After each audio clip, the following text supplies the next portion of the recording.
Good morning. Welcome to the new journey channel. ಎಲ್ಲರೂ ಹೇಗಿದ್ದೀರಾ? ಎಲ್ಲರೂ ಚೆನ್ನಾಗಿದ್ದೀರಾ ಅನ್ಕೊಳ್ತೀನಿ. ಎಲ್ರಿಗೂ ಹ್ಯಾಪಿ ರಥಸಪ್ತಮಿ. ನನ್ನ ಬೆಳಗ್ಗೆ ಶುರು ಆಗದೆ ಒಂದು ಸ್ಪೂನ್ ಹನಿ ಪ್ಲಸ್ ಬಿಸಿನೀರಿಂದ. ಆಮೇಲೆ ನಾನು ಸ್ನಾನ ಮುಗಿಸ್ಕೊಂಡು ಬರೋಷ್ಟರಲ್ಲಿ ನನ್ನ ಹಸ್ಬೆಂಡು ಬ್ರೋಕ್ಲಿ ತೊಗೊಂಬಂದಿದ್ರು. ತುಂಬ ದೊಡ್ಡದಾಗಿತ್ತು, ತುಂಬ ಚೆನ್ನಾಗಿತ್ತು. ಅಷ್ಟರಲ್ಲಿ ನಾನು ದೇವ್ರ ಪೂಜೆನೂ ಮುಗಿಸ್ಕೊಂಡೆ. ರಥಸಪ್ತಮಿ ಇರೋದ್ರಿಂದ ಪೂಜೆ ಎಲ್ಲ ಮುಗಿಸ್ಕೊಂಡು ಆಮೇಲೆ ಟಿಫನ್ನು ಇಡ್ಲಿ ಮಾಡಿದ್ವಿ ಇವತ್ತು. ಇಡ್ಲಿ, ಕಾಯಿ ಚಟ್ನಿ ಪ್ಲಸ್ ರೆಡ್ ಚಟ್ನಿ ಮಾಡಿದ್ದೆ. ಆಮೇಲೆ ನಾವು ಇವತ್ತು ನನ್ನ ಮಗಳಿಗೆ ಸರ್ಪ್ರೈಸ್ ಕೊಡೋಣ ಅಂತ ನಾವು ಈ ಶಾಪಿಗೆ ಬಂದಿದ್ದೀವಿ ಸೈಕಲ್ ತೊಗೊಳಕ್ಕೆ. ನನ್ನ ಹಸ್ಬೆಂಡು ಸುಮಾರು ವಿಡಿಯೋಸ್ ನೋಡಿದ್ರು ಯೂಟ್ಯೂಬಲ್ಲಿ. ಸೊ ಅದರಲ್ಲಿ ಅವ್ರಿಗೆ ಬೆಸ್ಟ್ ಅನಿಸಿದ್ದು ಈ ಶಾಪು. ಸೊ ಅದಕ್ಕೆ ಅವ್ರು ಕರ್ಕೊಂಡು ಬಂದಿದ್ದಾರೆ. ತುಂಬ ವೆರೈಟೀಸ್ ಇದೆ ಶಾಪಲ್ಲಿ. ಆಮೇಲೆ ತುಂಬಾ ಅಫೋರ್ಡಬಲ್ ಪ್ರೈಸಲ್ಲಿ ಸಿಗ್ತಿದೆ ಇವ್ರ ಹತ್ರ. ತುಂಬ ಚೆನ್ನಾಗಿದೆ ಸೈಕಲ್ಸ್ ಎಲ್ಲಾನು. ತುಂಬ ಚಿಕ್ಕದ್ರಿಂದ ಹಿಡಿದು ದೊಡ್ಡ ಸೈಕಲ್ವರೆಗೂ ಇದೆ. ಆಮೇಲೆ ತುಂಬಾನೇ ಏನಂತಾರೆ ಕಲೆಕ್ಷನ್ಸ್ ಇದೆ ಇವ್ರ ಹತ್ರ. ಸೊ ನಮಗೆ ಇಷ್ಟ ಆಗಿದ್ದು ಈ ಸೈಕಲ್ಲು. ಸೊ ಅದನ್ನು ನನ್ನ ಮಗಳಿಗೆ ಇದು ಅವಳ ಹೈಟ್ಗೆ ಸರಿ ಹೋಗಲ್ಲ. ಬಟ್ ಒಂದು 6 ಮಂತ್ಸಲ್ಲಿ ಅಥವಾ ಒಂದು 2-3 ಮಂತ್ಸಲ್ಲಿ ಅವಳು ಮತ್ತೆ ಹೈಟ್ ಆಗ್ಬೋದು. ಹೈಟ್ ಆದಾಗ ಅವಳಿಗೆ ಕರೆಕ್ಟ್ ಆಗುತ್ತೆ. ಅದಕ್ಕೋಸ್ಕರ ತಗೊಂಡ್ವಿ. ಆಮೇಲೆ ಅದ್ರ ಪಾರ್ಟ್ಸ್ ಎಲ್ಲ ಬ್ಯಾಕ್ ರೆಸ್ಟ್ ಅಂತಾರಲ್ಲ, ಬ್ಯಾಕ್ ರೆಸ್ಟು, ಮಿರರು ಅದೆಲ್ಲ ಪ್ಲಸ್ ಹಾಕ್ಸ್ಬೇಕಾಗತ್ತೆ ನಾವೇನೆ. ಬೇಕಂದ್ರೆ ತಗೋಬೋದು, ಬೇಡ ಅಂದ್ರೆ ಬಿಡ್ಬೋದು. ಬಟ್ ನಾವು ನೆಸೆಸಿಟಿ ಇರೋದ್ರಿಂದ ತಗೊಂಡ್ವಿ. ತುಂಬಾ ರಶ್ ಇತ್ತು, ಜನ ಬರ್ತಾನೆ ಇದ್ರು. ಆಮೇಲೆ ಇವ್ರ ಹತ್ರ ಏನ್ ಸ್ಪೆಷಾಲಿಟಿ ಅಂತಂದ್ರೆ ನಾನು ಕೇಳಿದ್ದು, ಬಟ್ ನಂಗೆ ಗೊತ್ತಿಲ್ಲ ಬೇರೆ ಸೈಕಲ್ ಶಾಪಲ್ಲಿ ಇದೇ ತರ ಇದೆನೋ ಗೊತ್ತಿಲ್ಲ. ಬಟ್ ಇವರು ಸೈಕಲ್ನ ಪಾರ್ಟ್ಸ್ ಎಲ್ಲಾನು ಸಪ್ರೇಟ್ ತರಿಸ್ಕೊಂಡು ಇವರೇ ಅಲ್ಲೇನೆ ರೆಡಿ ಮಾಡ್ತಾರೆ. ಸೊ ತುಂಬಾ ಚೆನ್ನಾಗಿ ಅನಿಸ್ತು ಸೈಕಲ್ಲು. ಆಮೇಲೆ ನನ್ನ ಮಗಳು ಇಷ್ಟು ದಿನದಲ್ಲಿ ಒಂದ್ಸರಿನೂ ಅವಳು ಸೈಕಲ್ ಬೇಕು. ಸುಮಾರು ಜನ ಸೈಕಲ್ ಓಡಿಸ್ತಾರೆ ನಮ್ಮ ಮನೆ ಹತ್ರ. ಎಲ್ರ ಹತ್ರನೂ ಎಲ್ರು ಕರೆದ್ರು ಅವಳಿಗೆ ಕುತ್ಕೋ ಸೈಕಲ್ ಮೇಲೆ ಅಂತ. ಬಟ್ ಅವಳು ಕುತ್ಕೊಳ್ತಿರ್ಲಿಲ್ಲ. ಬೇಡ ಬೇಡ ಬೇಡ, ನನ್ನ ಹತ್ರ ಇದೆ ಅಲ್ಲ ಅಂತಿದ್ಲು. But for the first time ಅವಳಿಗೆ ಸೈಕಲ್ ಕೊಡಿಸಿದಾಗ, ಸೈಕಲ್ ತಗೊಂಡ್ಬಂದಾಗ ಇದು ನನ್ನ ಸೈಕಲ್ಲ ಅಂತ ಫುಲ್ಲು ಖುಷಿಯಿಂದ ಕುತ್ಕೊಂಡು ಓಡ್ಸಕ್ ಶುರು ಮಾಡಕ್ ಟ್ರೈ ಮಾಡ್ತಿದ್ಲು. ತುಂಬಾ ಚೆನ್ನಾಗಿ ರಿಯಾಕ್ಟ್ ಮಾಡಿದ್ಲು, ಖುಷಿ ಆಯ್ತು. ಆಮೇಲೆ ಸಂಜೆ ಇವತ್ತು ಅವಳಿಗೆ ಹಣ್ಣು ಎರೆಯೋ ಕಾರ್ಯಕ್ರಮ. ರಥಸಪ್ತಮಿಗೆ ನಾವು ಸಂಕ್ರಾಂತಿಗೆ ಎರಿಬೇಕಿತ್ತು. ಬಟ್ ಅವಾಗ ಆಗ್ಲಿಲ್ಲ. ಸುಮಾರು ಕಾರಣಗಳಿಂದ ಮಾಡಕ್ ಆಗ್ಲಿಲ್ಲ. ಅದಕ್ಕೋಸ್ಕರ ಇವಾಗ ಮಾಡ್ತಾ ಇದ್ದೀವಿ. ಸೊ ಮಗುಗೆ ಯಾಕೆ ಹಣ್ಣು ಎರಿತಾರೆ ಅಂತ ಸುಮಾರು ಜನಕ್ಕೆ ಡೌಟ್ ಇರ್ಬೋದು. ಬಟ್ ನನಗೆ ಗೊತ್ತಿರೋ ಮಟ್ಟಿಗೆ ನಾನು ಹೇಳ್ತೀನಿ. ಏನಂದ್ರೆ ಮಗುಗೆ ಏನಾದ್ರೂ ದೃಷ್ಟಿ ಅಥವಾ ಏನಾದ್ರೂ ಕೆಟ್ಟ ಶಕ್ತಿ ಅಥವಾ ಏನಾದ್ರೂ ಜ್ವರ ಅಂತದ್ ಏನಾದ್ರೂ ಇದ್ರೂ ಹೋಗುತ್ತೆ ಅಂತ ಹೇಳ್ತಾರೆ.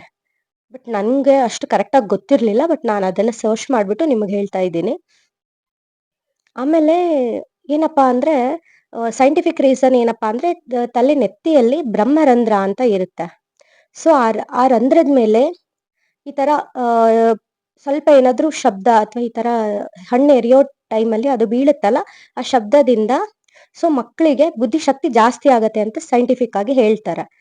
ಬಟ್ ಕೆಲವೊಬ್ರು ಇದನ್ನ 3 ವರ್ಷ ಸೆಲೆಬ್ರೇಟ್ ಮಾಡ್ತಾರೆ, ಕೆಲವೊಬ್ರು 5 ವರ್ಷ ಮಾಡ್ತಾರೆ. ಡಿಪೆಂಡ್ ಅಪಾನ್ ಅವ್ರ ಮೇಲೆ, ಅವ್ರು ಹೇಗೆ ಡಿಸೈಡ್ ಮಾಡ್ತಾರೋ ಅದ್ರ ಮೇಲೆ ಅವ್ರು ಮಾಡ್ತಾರೆ.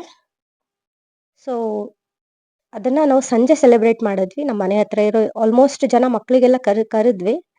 ಸೊ ಅದರಲ್ಲಿ ಸ್ವಲ್ಪ ಜನ ಬಂದ್ರು, ಸ್ವಲ್ಪ ಜನ ಪೇರೆಂಟ್ಸ್ ಕಳಿಸ್ಲಿಲ್ಲ. ಬಟ್ ಗೊತ್ತಿಲ್ಲ, ಅವ್ರ ಪರ್ಸನಲ್ ರೀಸನ್ಗಳಿಂದ ಅವ್ರು ಕಳಿಸ್ಲಿಲ್ಲ.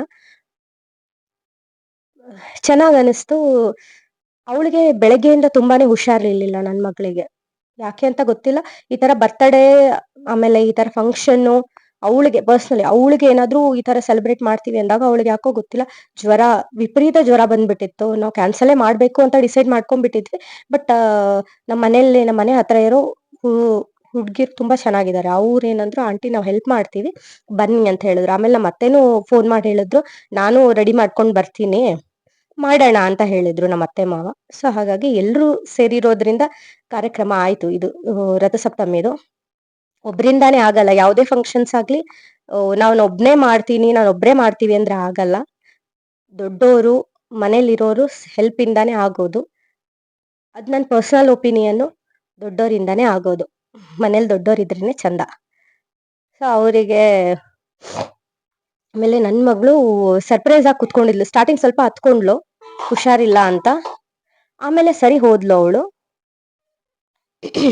ತುಂಬಾ ಜನ ಮಕ್ಳು ಬಂದಿದ್ರು, ಚಿಕ್ಕ ಚಿಕ್ಕ ಮಕ್ಳು ಬಂದಿದ್ರು, ಅವಳ ಫ್ರೆಂಡ್ಸು, ಅಕ್ಕಂದ್ರು ಎಲ್ಲ ಬಂದಿದ್ರು. ಆಮೇಲೆ ನಾವೆಲ್ಲರೂ ಸೇರಿ ಹಣ್ಣೆರೆದ್ವಿ. ಸೊ ನೋಡಿ ಮುಂದೆ ಏನೇನಾಗತ್ತೆ ಅಂತ ನೀವೇ ವಿಡಿಯೋದಲ್ಲಿ.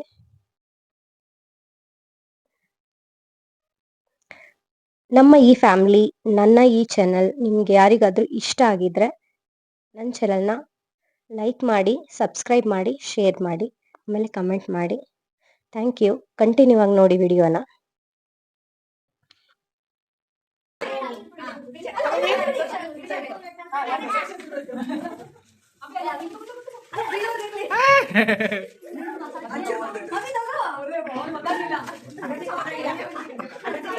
ಸಮನ್ವಿ ಕನ್ಫ್ಯೂಷನ್ ಮಾಡಲ್ಲ ಇದ್ದಾಳೆ.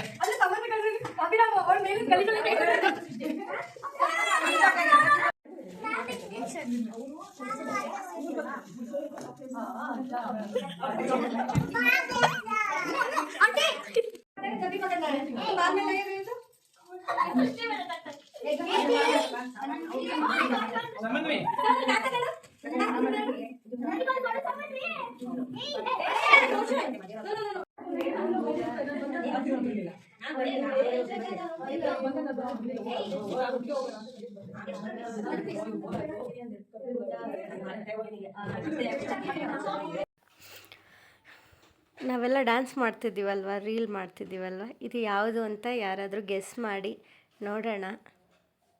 ಕಮೆಂಟ್ ಮಾಡಿ ಯಾವ ಡ್ಯಾನ್ಸ್ ಮಾಡ್ತಿದ್ದೀವಿ ಅಂತ. ಎಲ್ಲರೂ ಸೇರಿ ಫಂಕ್ಷನ್ ಎಲ್ಲ ಮುಗಿದ್ಮೇಲೆ ಲಾಸ್ಟಲ್ಲಿ ಹುಡುಗಿರು ಡ್ಯಾನ್ಸ್ ಮಾಡಿದ್ರು, ಸಮನ್ವಿನೂ ಡ್ಯಾನ್ಸ್ ಮಾಡಿದ್ಲು, ನಾವು ಒಂದು ರೀಲ್ ಮಾಡಿದ್ವಿ. ಅಷ್ಟೇ ಇವತ್ತಿನ ವ್ಲಾಗ್. Thank you.